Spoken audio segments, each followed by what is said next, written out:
Hello students, कैसे हो आप सब। हमने 9th क्लास का प्रथम पाठ पढ़ लिया था। आज हम द्वितीय पाठ की शुरुआत करेंगे। तो इस वीडियो को ज़्यादा से ज़्यादा 9th क्लास के बच्चों को शेयर करें ताकि उनको लाभ मिल सके। देखिए पाठ। स्वर्ण काकः सोने का कौवा। प्रस्तुत अयम पाठ है, प्रस्तुत यह पाठ श्री पद्म शास्त्रिणा विरचितम, श्री पद्म शास्त्री के द्वारा रचित विश्व कथा शतकम इति कथा संग्रहात, विश्व कथा शतकम इस ग्रंथ से गृहीतो अस्ति लिया गया है। प्रस्तुत यह पाठ श्री पद्म शास्त्री के द्वारा रचित विश्व कथा शतकम इस कथा संग्रह से लिया गया है। अत्र विविध राष्ट्रेषु व्याप्तानाम, अत्र यहाँ विविध राष्ट्रेषु अनेक राष्ट्रों में, अनेक देशों में, व्याप्तानाम फैली हुई, शतम लोक कथा नाम 100 कहानी लोक कथाओं का वर्णन विद्यते, वर्णन है। यहाँ अनेक राष्ट्रों में फैली हुई 100 कहानी लोक कहानियों का वर्णन है। ऐसा कथा, यह कथा वर्म म्यांमार देश से, वर्म या म्यांमार देश की श्रेष्ठा लोक कथा अस्ति, श्रेष्ठ लोक कथा है। अस्याम कथायाम, इस कथा में लोभस्य दुष्परिणाम है, लोभ का बुरा परिणाम, तथा च त्यागस्य सुपरिणाम है, और त्याग का अच्छा परिणाम। स्वर्ण पक्ष काक माध्यमेन, सोने के पंखों वाले कौवे के माध्यम से वर्णितो अस्ति, वर्णित है, वर्णन किया गया है। देखिए अब पाठ को। पुरा कस्मिंचिद ग्रामे एका निर्धना वृद्धा स्त्री न्यवसत। पुरा प्राचीन समय में, कस्मिंचिद ग्रामे किसी गांव में, एका निर्धना एक गरीब, वृद्धा स्त्री न्यवसत वृद्ध महिला रहती थी। पुराने समय में किसी गांव में एक गरीब वृद्ध महिला रहती थी। तस्याः च एका दुहिता विनम्रा मनोहरा च आसीत्, तस्याः च और उसके, एका दुहिता एक पुत्री, विनम्रा विनम्र, मनोहरा च और सुंदर, आसीत थी, उसके एक पुत्री विनम्र और सुंदर थी। एकदा माता स्थाल्याम, एकदा एक बार, माता ने स्थाल्याम थाली में, तंडुलान निक्षिपे चावलों को रखकर, पुत्रीम आदिशत पुत्री को कहा, आदेश दिया। सूर्यातपे तंडुलान खगेभ्यो रक्षः, कि सूर्यातपे सूर्य के तप में या प्रकाश में, तंडुलान चावलों की, खगेभ्यो रक्षः पक्षियों से रक्षा करना, कि ऐसे करो छत पे जाके आप सूर्य के तप के नीचे इसको चावलों को रखो और जो पक्षी आएंगे उनसे इनकी रक्षा करना। किंचित कालांतरम एको विचित्र काकः, कुछ समय बाद, एको विचित्र एक विचित्र काकः कौवा, समुड्डीय उड़ करके, तस्याः समीपम उसके पास, अगच्छत आ गया। कुछ समय बाद एक विचित्र कौवा उड़ करके उसके पास आ गया। आगे देखिए। नेतादृशः स्वर्ण पक्षो न एतादृशः, नहीं इस प्रकार का, स्वर्ण पक्षो सोने के पंखों वाला, रजत चंचुः और रजत की चोंच वाला, स्वर्ण काकस तया स्वर्ण सोने का कौवा, तया पूर्वम दृष्ट उसके द्वारा पहले देखा गया। वापस देखो इसको, कि उसके द्वारा सोने के पंखों और रजत की चोंच वाला सोने का कौवा पहले नहीं देखा गया। तम तंडुलान खादंतम, तम तंडुलान उन चावलों को, खादंतम खाते हुए, हसंतन च और हंसते हुए, विलोक के देखकर, बालिका रोदितुम आरब्धा बालिका ने रोना प्रारंभ कर दिया। उन चावलों को खाते हुए और हंसते हुए को देखकर बालिका ने रोना प्रारंभ कर दिया। तम निवारयंती सा प्रार्थयत, तम निवारयंती उसे रोकती हुई, प्रार्थयत प्रार्थना करती है, बोलती है। तंडुलान माँ भक्षये, चावलों को मत खाओ। मदिया माता अतीव निर्धना वर्तते, मदिया माता मेरी माता, अतीव निर्धना बहुत गरीब, वर्तते है मेरी माता बहुत गरीब है। स्वर्ण पक्षः काकः प्रोवाच, सोने के पंखों वाला कौवा प्रोवाच बोला। क्या बोला? माँ शुचः, चिंता मत करो। सूर्योदयात् प्राग ग्रामात् बहिः पीपल वृक्षमनु त्वया आगंतव्यम। सूर्योदयात् प्राग मतलब सूर्योदय से पहले, ग्रामात् बहिः गांव के बाहर, पीपल वृक्षमनु पीपल के वृक्ष के नीचे, त्वया आगंतव्यम तुम आ जाना। कि सूर्योदय के पहले गांव के बाहर जो पीपल का वृक्ष है वहाँ पर आ जाना। अहम तुभ्यम, मैं तुम्हें तंडुल मूल्यम दास्यामि, चावलों का मूल्य दूंगा। प्रहर्षिता बालिका निद्राम अपि न लेभे, प्रहर्षिता मतलब प्रसन्न हुई, बालिका निद्राम अपि न लेभे निद्रा भी नहीं ली या सोई भी नहीं। उस बात से प्रसन्न होकर के बालिका उस रात सोई भी नहीं। आगे देखिए। सूर्योदयात पूर्वमेव सा तत्रोपस्थिता, सूर्योदय होने से पूर्व ही वह वहाँ उपस्थित हो गई। वृक्षस्योपरि विलोक्य, वृक्ष के ऊपर देखकर, सा आश्चर्यचकिता संजाता, वह आश्चर्यचकित हो गई। यत कि तत्र स्वर्णमय प्रसादो वर्तते, वहाँ पर सोने का महल बना हुआ था। वो वृक्ष के ऊपर देखती है और वहाँ पर देखते ही आश्चर्यचकित हो गई, क्योंकि वहाँ पर क्या बना था? सोने का महल। यदा काकः सयित्वा प्रबुद्ध तदा, यदा काकः जब कौवा, सयित्वा प्रबुद्ध सो करके उठा, तदा तेन तब उसके द्वारा, स्वर्ण गवाक्षात कथितम, सोने की खिड़की में से कहा गया, अहम हो बाले, अरे ओ बालिका, त्वम आगता तुम आ गई, तिष्ठ रुको, अहम त्वत्कृते सोपानम अवतारयामि, मैं तुम्हारे लिए सोपानम मतलब सीढ़ियाँ, अवतारयामि मतलब उतारता हूँ। कि हे बालिका तुम आ गई, रुको, मैं तुम्हारे लिए सीढ़ियाँ उतारता हूँ। तत्कथय, ऐसा कहकर, स्वर्णमयम रजतमयम ताम्रमयम वा, उसने पूछा कि स्वर्णमयम सोने की, रजतमयम रजत से बनी हुई, ताम्रमयम या तांबे की बनी हुई। कन्या अवदत, कन्या ने बोला, मतलब उससे पूछा उस कौवे ने कि तुम कौन सी सीढ़ियों से ऊपर आना चाहोगी, सोने की बनी हुई हो या चांदी की बनी हुई हो या तांबे की। तो कन्या ने कहा, अहम निर्धन मातु दुहिता अस्मि, कि मैं गरीब माता की पुत्री हूँ। ताम्र सोपानेव आगमिष्यामि, तांबे की सीढ़ियों से ही आऊँगी। परम स्वर्ण सोपानेन सा स्वर्ण भवनम आरोहत, लेकिन स्वर्ण सोपानेन सोने की सीढ़ियों से, सा वह स्वर्ण भवनम सोने के भवन में आरोहत चली गई, क्योंकि कौवे ने उसके लिए सोने की सीढ़ियाँ नीचे उतार दी। अब आगे देखिए। चिरकालम भवने चित्र विचित्र वस्तूनि संजितानि दृष्ट्वा सा विस्मयम गता।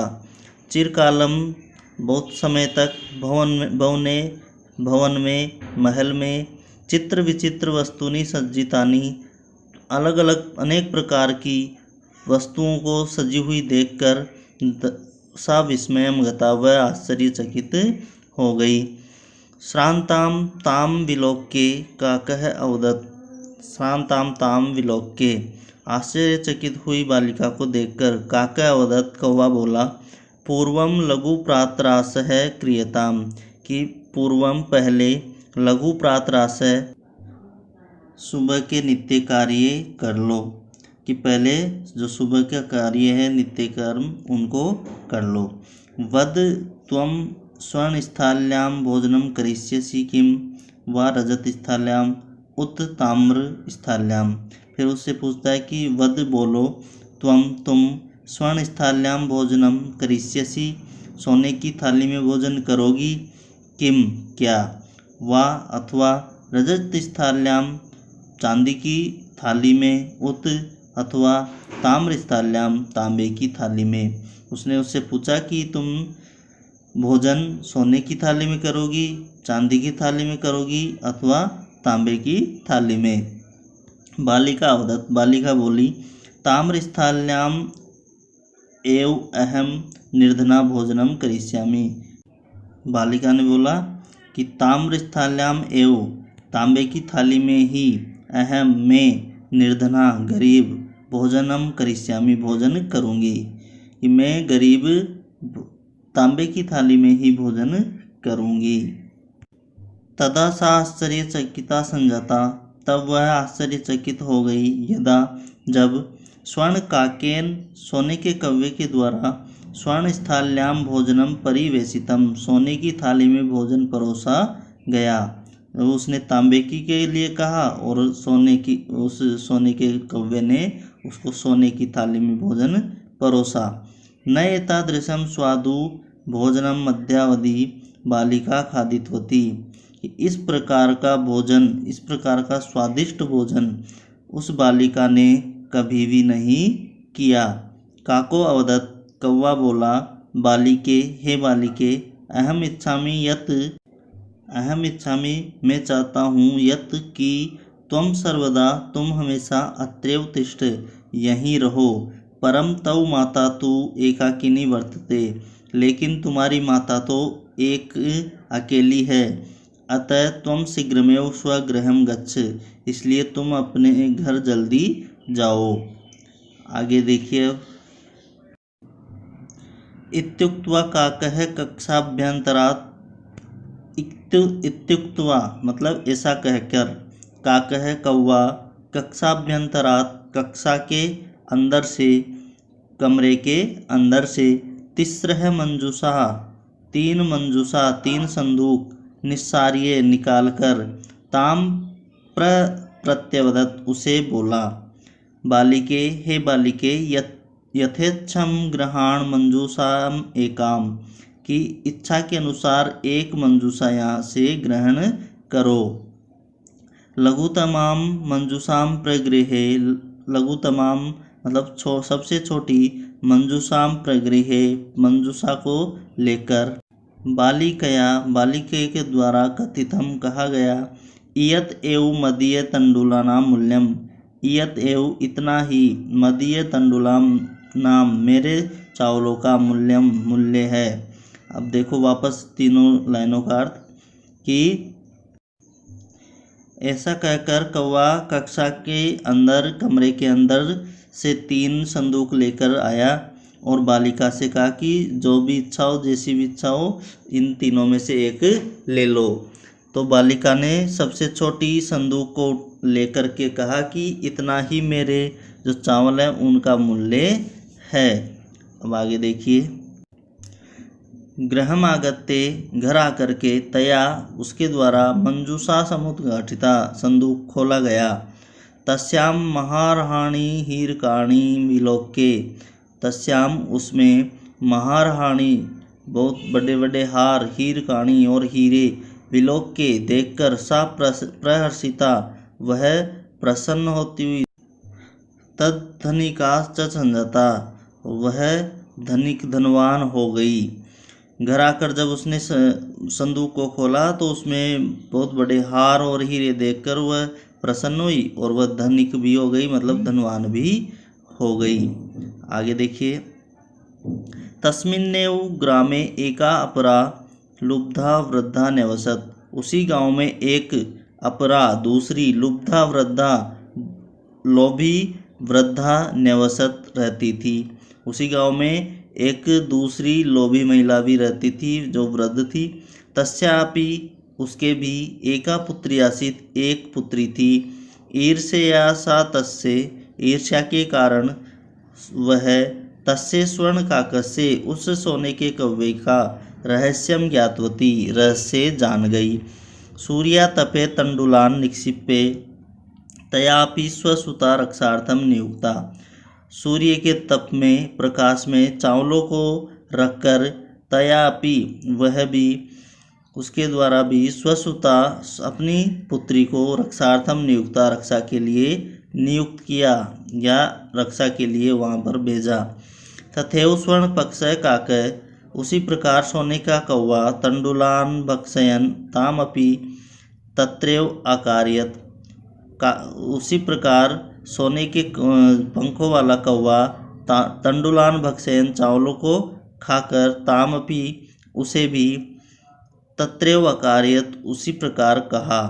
प्रातस्तत्र गत्वा, सुबह वहाँ गई, सा काकम निर्भर्त्सयन्ती प्रावोचत, और उस कौवे को जोर से फटकार कर बोलने लगी। भो नीच काक, अरे ओ नीच कौवे, अहम आगता, मैं आ गई, मह्यम तंडुल मूल्यम प्रयच्छत, मुझे चावलों का मूल्य दो। काको अब्रवीत, कौवा बोला, अहम त्वत्कृते सोपानम अवतारयामि, मैं तुम्हारे लिए सोपान सीढ़ियाँ उतारता हूँ। तत्कथय स्वर्णमयम रजतमयम ताम्रमयम वा, तो उसे भी वही पूछा कि सोने की उतारूँ या चांदी की उतारूँ या तांबे की उतारूँ। गर्वितया बालिकया प्रोक्तम, गर्व से घमंड के साथ बालिका बोली, स्वर्णमयेन सोपानेन अहम आगच्छामि, कि मैं सोने की सीढ़ियों से ही आऊँगी। परम स्वर्ण काकस तत्कृते ताम्रमयम सोपानमेव प्रायच्छत, लेकिन सोने के कौवे ने उसके लिए तांबे की सीढ़ियाँ उतारी। स्वर्ण काक ताम भोजनमपि ताम्र भाजने एवं अकारयत, उस कौवे ने उसको भोजन भी तांबे के थाली में ही दिया, क्योंकि उसने क्या मांगी थी, सोने की थाली मांग ली। गर्व था उसके अंदर, घमंड था। प्रतिनिवृत्ति काले स्वर्ण काकेन कक्षाभ्यंतरात, प्रतिनिवृत्ति काले मतलब सब कुछ समाप्त होने के बाद, सारी का कर्म कार्य समाप्त होने के बाद, स्वर्ण काकेन सोने के कौवे के द्वारा, कक्षाभ्यंतरात कक्षा के अंदर से, कमरे के अंदर से, तीसरे मंजूषा 3 संदूक, तत्पुरः समुपक्षिता, उसी प्रकार जब उसने भोजन कर लिया तो अंदर कमरे में से 3 संदूक लेकर आया और उसके सामने रख दिया। लोभाविष्टा सा बृहत्तमा मंजूषाम गृहीतवती, लोभ के कारण उसने बड़ी संदूक को धारण किया, लिया। गृहम आगत्य सा तर्षिता यावत मंजूषाम उद्घाटयति, घर आकर के वह दुखी हुई, क्यों, यावत जब मंजूषा उद्घाटयति, संदूक को उसने खोला, तावद तस्याम तब उसमें भीषण कृष्ण सर्पो विलोकित, भयंकर काला सांप दिखाई दिया। मतलब जब उसने लोभ के कारण बड़ी संदूक मांगी तो घर आकर उसको खोला और खोलते ही उसमें एक भयंकर काला सांप उसको दिखाई दिया। लुब्धया बालिकया लोभस्य फलम प्राप्तम, लुब्धया बालिकया लोभी बालिका के द्वारा, लोभस्य फलम लोभ का फल प्राप्तम प्राप्त किया। जो लोभी बालिका थी उसने लोभ का फल प्राप्त किया। तदनंतरम सा लोभम प्रत्यजत, तो उसके बाद उसने लोभ को त्याग दिया। इस तरह से ये पाठ समाप्त हुआ। 2 तरह की बालिकाएं आ गई, लोभी और एक जिसके पास लोभ नहीं था। तो जो जिसके पास लोभ नहीं था वो उसका तो भला हुआ और जो लोभी थी उसका बुरा हो गया। ये इस कहानी का सार है। तो आप सोचिए मत और जल्दी से चैनल को सब्सक्राइब कर दीजिए, वीडियो को पूरा देखा कीजिए ताकि पाठ अच्छे से समझ में आए, और ज़्यादा से ज़्यादा बच्चों को इसको शेयर भी कर दीजिए। जो पाठ है उसका एवरेज अभी तक 1 या 2 मिनट का आ रहा है, इसका मतलब है बच्चे पूरा चैप्टर नहीं पढ़ रहे हैं अच्छे से। तो जो समझ में नहीं आ रहा है उसको कमेंट में भी लिखें कि सर ये समझ में नहीं आ रहा, जिससे मैं उसमें और सुधार कर सकूँ। Thank you.